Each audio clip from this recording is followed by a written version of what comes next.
Hello everyone, मास GS पे आप सबका फिर से स्वागत है। ये वाली सीरीज़ जो है हमारा जो हिंदू न्यूज़पेपर का और द इंडियन एक्सप्रेस का जो इम्पोर्टेंट आर्टिकल होता है, उससे हमने लिया है। उसको यूज़ करके इससे हम सीखेंगे एज अ रीडिंग स्किल, सीखेंगे राइटिंग स्किल, ग्रामर और जो से रिलेटेड जनरल नॉलेज होगा उसको भी देखेंगे।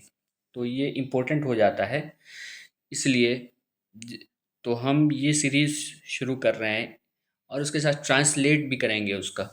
तो ट्रांसलेशन के साथ रीडिंग स्किल अच्छी होगी, राइटिंग स्किल अच्छी होगी, उसके साथ वोकेबलरी हमारा इन्हेंस होगा और साथ में जो उससे रिलेटेड जो भी जनरल नॉलेज जीएस होगा वो भी देखेंगे। तो हम शुरू करते हैं। तो सबसे पहला हमारा यहाँ पे देख रहे हैं, द हिंदू का है ये आर्टिकल लिया हुआ। Supreme Court ask government to overhaul NEET UG on a deadline. Supreme Court, देखिए यहाँ एक वर्ड आया है SC. SC means Supreme Court, ठीक है। तो सुप्रीम कोर्ट के बारे में थोड़ा सा हमें जानना इम्पोर्टेंट है। सुप्रीम कोर्ट के बारे में हमें जानना इम्पोर्टेंट है। सुप्रीम कोर्ट के बारे में क्या जानना इम्पोर्टेंट है?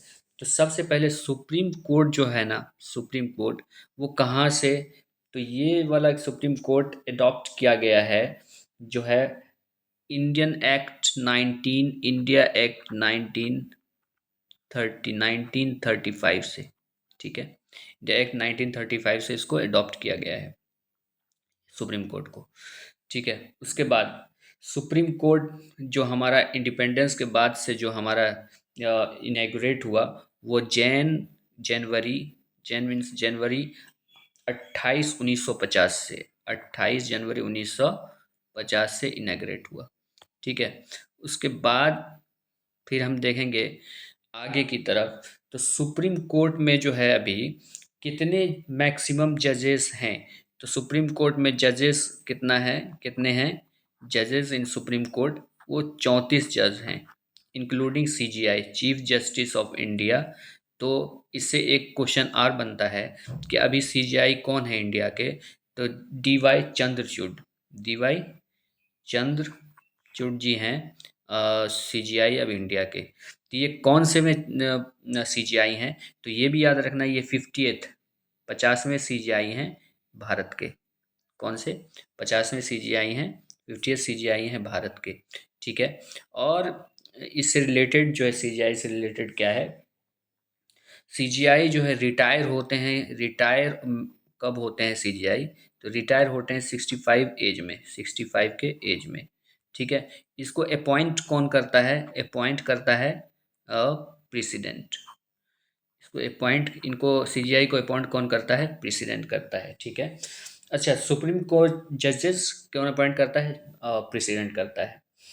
और ये सुप्रीम कोर्ट जो हमारा एससी है, सुप्रीम कोर्ट है, इसके बारे में जो है इंडिपेंडेंट रहता है। ये ना एग्जीक्यूटिव ना लेजिस्लेटिव पे मुनहसर होता है, डिपेंडेंट होता है। ये इंडिपेंडेंट होता है। ये इंडिपेंडेंट क्वेश्चन पूछा जाता है, इंडिपेंडेंट ऑफ जुडिशरी कहाँ से लिया गया है?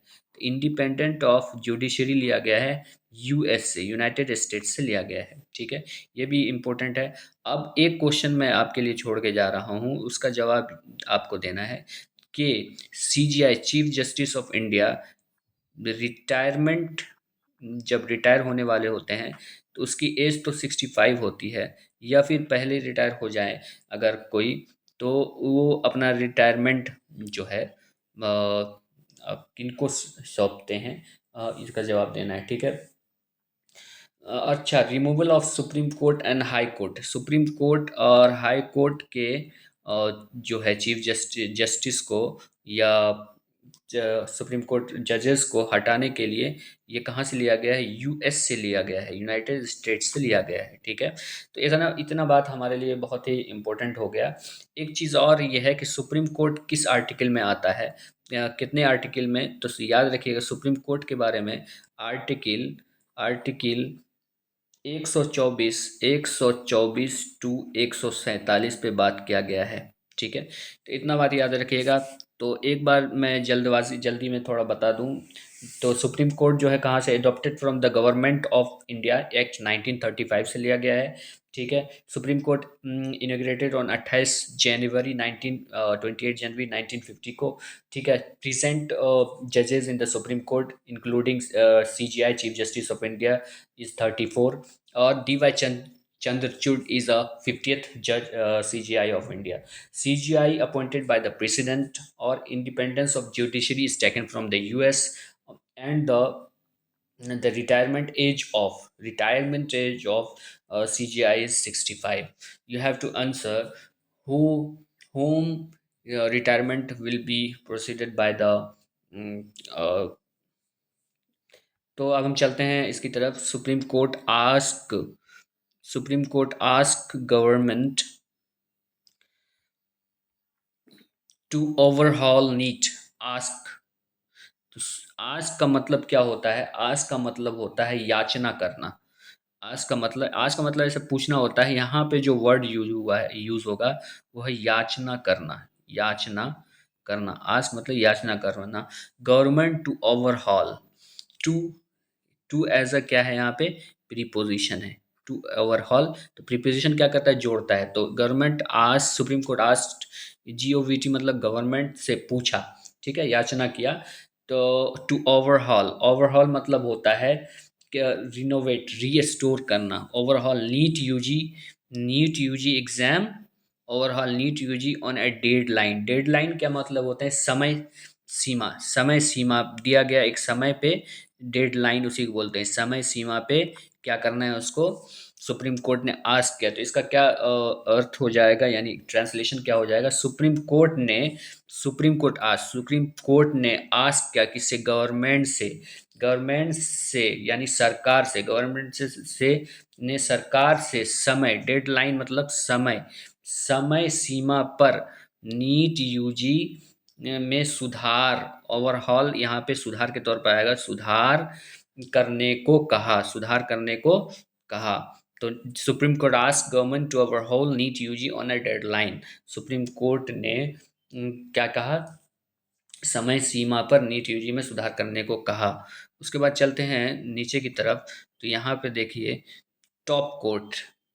यहाँ पे देखिए टॉप कोर्ट मतलब सुप्रीम कोर्ट, या फिर टॉप कोर्ट को एपेक्स कोर्ट भी बोलते हैं, APEX, एपेक्स कोर्ट। ये सुप्रीम कोर्ट का ही नाम है। तो टॉप कोर्ट, यहाँ पे टॉप कोर्ट का मतलब हो गया शीर्ष अदालत। टॉप कोर्ट का मतलब क्या हो गया? शीर्ष अदालत। टॉप कोर्ट का मतलब शीर्ष अदालत होता है। टॉप कोर्ट या सुप्रीम कोर्ट या कोई भी ऐसा। तो याद रखिएगा टॉप कोर्ट का मतलब है शीर्ष शीर्ष अदालत, शीर्ष अदालत।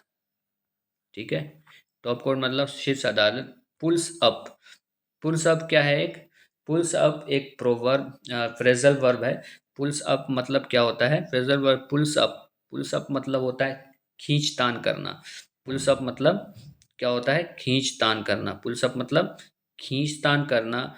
तो top court pulls up NTA for lapses. Lapses मतलब क्या होते हैं? खामियां। ठीक है।